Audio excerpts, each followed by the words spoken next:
আসসালামু আলাইকুম এভরিওয়ান। আমরা যে বিষয়টা নিয়ে আলোচনা করতে যাচ্ছি তা হচ্ছে ইলেকট্রোস্কোপ যন্ত্র। তো ইলেকট্রোস্কোপ যন্ত্রটা মেইনলি আমরা ব্যবহার করি স্থির তড়িৎ মাপার জন্য। হ্যাঁ, স্থির তড়িৎ জিনিসটা তো আমরা জানি যে স্থির তড়িৎ কি। ধরো একটা মানে এটা যদি আমরা একটা দণ্ড ধরি, তো এই দণ্ডটাকে যদি আমরা পজিটিভ চার্জে চার্জিত করি তাহলে এটা পজিটিভ দণ্ড হয়ে যাবে। আর যদি নেগেটিভ চার্জে চার্জিত করি তাহলে এটা নেগেটিভ দণ্ড হয়ে যাবে। তো আমরা যে এটা পজিটিভ নাকি নেগেটিভ, কোনো একটা পদার্থ বা কোনো একটা দণ্ড বা বলো, কোনো একটা গোলক বলো, যে কোনো কিছু, ওটা কি পজিটিভ নাকি নেগেটিভ, ওই জিনিসটা জানার জন্য আমরা কি ব্যবহার করি? এটা আমরা ইলেকট্রোস্কোপ যন্ত্র ব্যবহার করি। তো চলো আমরা ইলেকট্রোস্কোপ যন্ত্রের একটু ভাঙা কিভাবে আমরা পরীক্ষাটা করে এই জিনিসটা জানে নেই। যদি বইয়ের ভাষায় ব্যাখ্যা করি তাহলে আমরা একটা জার, আবদ্ধ জার, বদ্ধ জার আমরা নিব। বদ্ধ জারটা মেলে নেওয়া হয় কেন? মানে আমরা যদি বদ্ধ জারে পরীক্ষাটা যদি না করি, খোলা জায়গায় যদি আমরা পরীক্ষাটা করতাম, তাহলে কি হইতো, জলীয় বাষ্পের জন্য বা বায়ুর জন্য আমাদের চার্জের তারতম্যটা ঘটতো। ঠিক আছে, এই চার্জের তারতম্য যাতে না ঘটে, মানে চার্জের তারতম্য যাতে না ঘটে, সেজন্য আমরা কি করি, আবদ্ধ জায়গার মধ্যে এই পরীক্ষাটা করি। ঠিক আছে, তো প্রথমে আমরা একটা জার নেব, বদ্ধ একটা জার নেব। এটাকে অবশ্যই একটা অপরিবাহী ছিপি দিয়ে আমরা এটাকে মানে বন্ধ করে দেবো, যাতে কোনো জলীয় বাষ্প বা বায়ু ঢুকতে না পারে। ঠিক আছে, তারপরে আমরা একটা গোলাকার চাকতি নিব। ঠিক আছে, গোলাকার চাকতি, এবং তার সাথে মানে জারের ভিতরেই দুইটা গোলাকার চাকতি নিব, চাকতির সাথে যুক্ত করে দুইটা আমরা ধাতুর পাত নেব। ঠিক আছে, কেমন ধাতুর পাত? এটা হইতে পারে গোল্ড, হইতে পারে সিলভারের। আমাদের বইয়ে এটা দেওয়া আছে যে আই থিঙ্ক গোল্ডেরটা আছে, বাট সিলভারটা শিউর নামে, যে দেখে নিও যে তোমরা এটা কি কি ধাতু ইউজ করা হয়। ঠিক আছে, মানে যে ধাতুগুলো যত ভালো পরিবাহী তাদেরকে ইউজ করা হয় এখানে।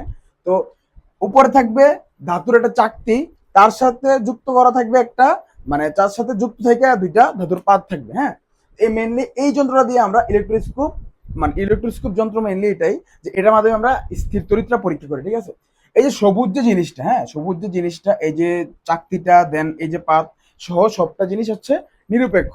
নিরপেক্ষ জিনিসটা তো আমরা ভালোভাবে জানি যে নিরপেক্ষ জিনিসটা কি। মানে এখানে যতগুলো পজিটিভ চার্জ আছে ততগুলাই নেগেটিভ চার্জ আছে। মানে নিরপেক্ষ হচ্ছে যতগুলো পজিটিভ চার্জ থাকবে ততগুলো নেগেটিভ চার্জ থাকলে আমরা কি বলতে পারি, নিরপেক্ষ। এখন আসো, আমরা যদি এই নিরপেক্ষ দ্বন্দ্বটাকে, এখানে আমরা যদি যে কোনো একটা পজিটিভ চার্জ আনি, ধরো আমরা একটা পজিটিভ চার্জ আনলাম। ঠিক আছে, নিরপেক্ষ দণ্ডের কাছে আমরা একটা পজিটিভ চার্জের একটা দণ্ড আনলাম। ঠিক আছে, এটা আমরা জানি যে, ধরো এই দণ্ডটা আমরা জানা, এই দণ্ডটা আমাদের জানা যে এটা, এই দণ্ডটা একটা পজিটিভ চার্জের দণ্ড। আমি কোনো একটা ভাবে এটাকে পজিটিভ চার্জ করছি, তো এখন আমি এই পজিটিভ দণ্ডটা আমি এই যে যন্ত্রটার কাছে আনলাম। ঠিক আছে, কাছে আনার ফলে কি হলো, এই পুরোটা সবুজ জিনিসটা পুরোটাতে তো আমরা কি জানি, নিরপেক্ষ দণ্ড, মানে এখানে যতটা পজিটিভ ততটা নেগেটিভ থাকবে। কিন্তু আমি যখন বাইরে থেকে একটা পজিটিভ চার্জের কোনো একটা জিনিস আনার ফলে পজিটিভ চার্জ কাকে আকর্ষণ করবে? অবশ্যই নেগেটিভকে আকর্ষণ করবে। তো পজিটিভ চার্জটা যখন নেগেটিভকে আকর্ষণ করে, তখন এখানে এই দণ্ডের যে নিরপেক্ষ দণ্ডটা, এই নিরপেক্ষ দণ্ডের মধ্যে যতগুলো নেগেটিভ জিনিস ছিল, হ্যাঁ, নেগেটিভ জিনিসগুলো উপরে চলে আসবে না, মানে পজিটিভের কাছাকাছি চলে আসবে না। মানে দেখো, এখন পজিটিভটা এখানে সব নেগেটিভকে আকর্ষণ করতেছে, তাহলে তার ফলে কি হলো, তার ফলে এই যে চাকতিটাতে নেগেটিভ জিনিসগুলো এসে জমা হবে না? হ্যাঁ, নেগেটিভ জিনিসগুলো যদি চাকতিতে জমা হয়, তাহলে আমরা কি জানি, তাহলে পজিটিভ জিনিসটা বিপরীত পাশে চলে যাবে। এখানে তো পজিটিভ নেগেটিভ সমান সমান ছিল, কিন্তু এই পজিটিভটা এক্সট্রা বাইরে থেকে আমরা যদি কাছে আনছি, দেখা কি হলো, পজিটিভ জিনিসটা এটাকে আকর্ষণ করতেছে, পজিটিভ জিনিসটা নেগেটিভটাকে আকর্ষণ করতেছে। আকর্ষণ করার ফলে কি হলো, উপরে নেগেটিভ গুলো চলে আসলো, মানে চাকতিটাতে নেগেটিভ গুলো চলে আসলো।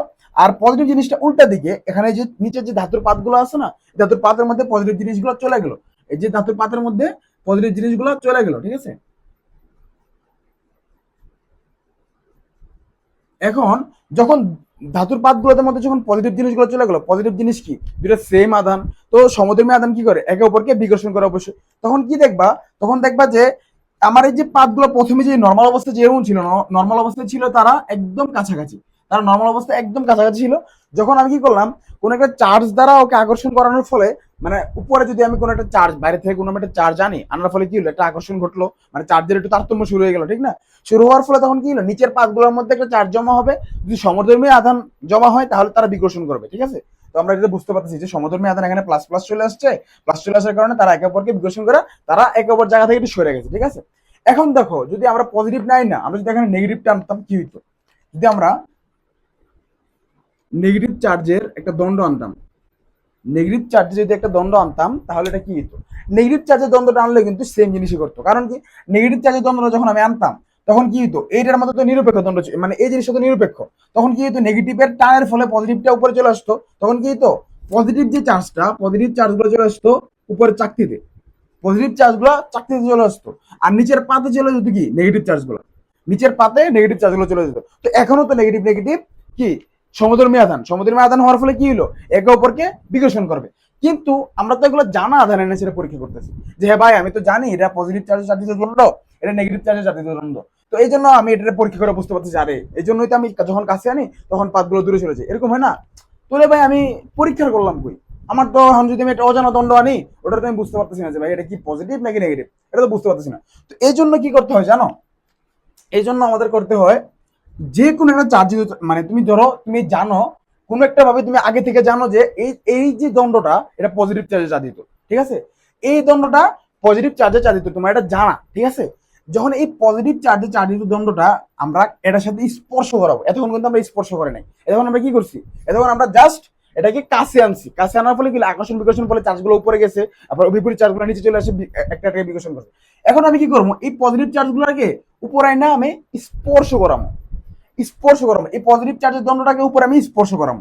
উপরে যখন আমি স্পর্শ করাবো, ধরো সবুজের মধ্যে, হ্যাঁ সবুজ যে জায়গাটার মধ্যে, এটার মধ্যে ধরো পজিটিভ চার্জ ছিল আগে তিনটা, ঠিক আছে, আগে তিনটা পজিটিভ চার্জ ছিল। যখন আমি এই যে পজিটিভ দ্বন্দ্বটাকে আমি স্পর্শ করালাম, স্পর্শের পর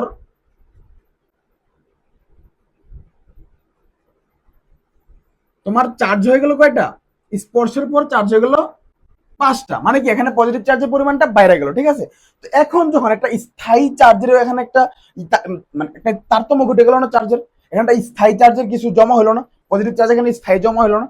এখন কি হলো, পজিটিভ চার্জটা যখন এখানে জমা হইলো, তখন আমার কি হলো, ধরো পজিটিভ চার্জটা এখন জমা হওয়ার ফলে, পজিটিভ চার্জটা এখন জমা হওয়ার ফলে আরেক আমি যখন আবার আবার যে কোনো একটা অজানা দণ্ড আনবো, হ্যাঁ পজিটিভ চার্জটা এখানে আমি ধরো এখানে পুরোটা একটা পজিটিভ চার্জ জমা হলো, কিছুটা পজিটিভ চার্জ এখন ধরো মানে নেগেটিভ আর পজিটিভ নিরপেক্ষ থেকে একটু বেশি আছে পজিটিভটা, ঠিক আছে। তারপরে যখন আমি একটা দণ্ড আনবো, ধরো এখন আমি একটা অজানা দণ্ড আনলাম, দ্বন্দ্বটা জানি না আমি কি, ঠিক আছে, ধরো একটা অজানা দণ্ড, এই অজানা দণ্ডটা যখন আমি এখানে কাছে আনবো, ঠিক আছে, কাছে আনার ফলে কি হলো, যদি দণ্ডটা যদি দণ্ডটা পজিটিভ হয়, ঠিক আছে, যদি দণ্ডটা পজিটিভ হয়, যদি দণ্ডটা পজিটিভ হয় তখন আচ্ছা দাঁড়া একটা মিনিট, আমরা তো দেখছিলাম যে পজিটিভ চার্জের পরিমাণটা কি বাইরে গেছে না, পজিটিভ চার্জের পরিমাণটা যেহেতু বাইরে গেছে তাদের মধ্যে কিন্তু একটা স্থায়ী বিকর্ষণ ঘটবে, ঠিক আছে। এখানে কিন্তু পজিটিভ চার্জের একটা নির্দিষ্ট পরিমাণ থাকবে, কারণ কি পজিটিভ চার্জ নিরপেক্ষ থেকে একটু বেশি পরিমাণে আছে, নিরপেক্ষ থেকে বেশি পরিমাণে থাকার ফলে কি হলো, পজিটিভ চার্জটা জমা হয়ে থাকলো, জমা হয়ে থাকার ফলে কি হলো, তাদের মধ্যে একটা স্থায়ী বিকর্ষণ কিন্তু ঘটে যাবে, তাদের মধ্যে একটা স্থায়ী একটা দূরত্ব নির্দিষ্ট নির্দিষ্ট দূরত্বে তারা কিন্তু থাকবে। তো থাকার ফলে যখন আমি একটা অজানা দণ্ড আনলাম, ঠিক আছে, এটা জানি না এটা প্লাস না মাইনাস আমি এটা জানি না, তো এখন অজানা দণ্ডটা আনার ফলে যদি এটা প্লাসের হয়, যদি এটা প্লাসের হয়, যদি প্লাস হয়, ঠিক আছে, যদি প্লাস হয় তাহলে এখানে মাইনাস গুলোকে ওরা কি করবে, এই দণ্ডটা যত নিরপেক্ষর মধ্যে যতগুলো মাইনাস ছিল প্লাস গুলো তো এক্সট্রা আমরা যোগ করছি, ঠিক আছে, প্লাস গুলো এক্সট্রা যোগ করার ফলে তাদের একটা নির্দিষ্ট বিকর্ষণ ঘটে গেছে। এটা ছাড়া এই দণ্ড যখন নিরপেক্ষ ছিল তখন প্লাস গুলো মাইনাস আদান ছিল না, এই মাইনাস গুলো কি করবে, যদি এটা প্লাস হয় তাহলে মাইনাস গুলো আকর্ষণ করেছিল, মাইনাস গুলোকে উপরে নিয়ে আসবে, নিচে আরো প্লাস যাবে, নিচে আরো প্লাস যাবে, নিচে যখন আরো প্লাস যাবে তখন কি হবে, এই যে এটা তো একটা নির্দিষ্ট বিকর্ষণে আছেই, এটা প্লাস প্লাস থাকার কারণে নির্দিষ্ট বিকর্ষণে আছেই, যখন আরো প্লাস যাবে তখন কি হবে, এই বিকর্ষণটা আরো বাইরে যাবে না, এই বিকর্ষণটা আরো বাইরে যাবে, কারণ কি আগে থেকেই তারা একটা বিকর্ষণে আছে। যখন আমি আবার প্লাস চার্জটাকে আমি কাছে আনলাম, অন্যটা প্লাস চার্জ থেকে কাছে আনলাম, ভালো করে বুঝি কিন্তু প্যাচ লাগাও না, প্রথমে আমরা কাছে আনছিলাম জাস্ট মানে দ্বন্দ্বটা আমি জানি যে এটা পজিটিভ, তো আমি দেখার জন্য যে নিরপেক্ষ দ্বন্দ্ব আসলে কি ঘটে, তারপরে আমি একটা স্পর্শ করেছি কারণ চার্জের তারতম্য ঘটানোর জন্য, এটা নির্দিষ্ট চার্জ ওটাতে জমা রাখার জন্য আমি একটা স্পর্শ করেছি, ঠিক আছে। তারপর থেকে আমার কিন্তু মেন পরীক্ষা শুরু, তারপরে আমি অজানা দণ্ডটা আনলাম, অজানা দণ্ডটা আনার পরে তারপরে আমি দেখলাম যে এটা যদি পজিটিভ, অজানা দণ্ড যদি পজিটিভ হয় তাহলে উপরে নেগেটিভ গুলো জমা হবে, জমা হওয়ার ফলে নিচে পজিটিভ গুলো আরো বেশি যাবে, যাওয়ার ফলে কি হলো বিকর্ষণটা আরো বাইরে যাবে, ঠিক আছে, যদি অজানা দণ্ডটা পজিটিভ হয়। যদি এখন এমন হয় অজানা দণ্ডটা নেগেটিভ, হ্যাঁ যদি অজানা দণ্ডটা নেগেটিভ হয় তখন কি হবে, তখন কি হবে যে এখানে উপরে নেগেটিভ হলে উপরে থাকবে কি পজিটিভ, কারণ কি নেগেটিভ পজিটিভকে আকর্ষণ করে, তখন অজানা দণ্ডটা যদি নেগেটিভ হয় তখন যাবে কি পজিটিভ গুলো, পজিটিভ গুলো যখন উপরে চলে যাবে নিচে আসবে কি নেগেটিভ, মানে কি পজিটিভের পরিমাণ কমতে থাকবে না নিচের থেকে, তখন কি হবে এটাকে আস্তে আস্তে কাছে চলে আসবে না, বিকর্ষণ কমে যাবে, কারণ পজিটিভের পরিমাণ কমে যেতেছে, কমে যাওয়ার কারণে তো বিকর্ষণটা কমে যাবে না, তো বিকর্ষণটা কমে গেলে কি করবে, তখন হয়ে যাবে দ্বন্দ্বটা নিজেরা একটু কাছাকাছি চলে আসবে, কি বিকর্ষণটা কমে যাবে। তো তখন আমরা বুঝতে পারবো কি এই যে অজানা দ্বন্দ্বটা পজিটিভ নাকি নেগেটিভ, এইভাবে আমরা বুঝতে পারতেছি না যে আমরা যদি একটা কোনো স্থায়ী একটা বিকর্ষণ ঘটানো থাকে চার্জের মানে স্পর্শ করানোর ফলে যদি স্থায়ী বিকর্ষণ ঘটানোর পরে আমরা যখন কোনো একটা অজানা দ্বন্দ্ব আনবো তখন আমরা বুঝতে পারবো যে কোন ওই দ্বন্দ্বটা পজিটিভ নাকি নেগেটিভ। তো আশা করি ইলেকট্রোস্কোপের জিনিসটা আমরা সহজভাবে বুঝতে পারছি। তো এই জিনিসটা কিন্তু আমাদের ক্ষতে এবং কখনো কখনো গরুর গতে কিন্তু আইসা পড়তে পারে ব্যাখ্যা হিসাবে, ঠিক আছে।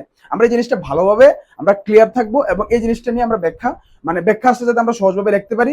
তো এটার দিকে আমাদের ভালোভাবে নজর রাখবো, ঠিক আছে।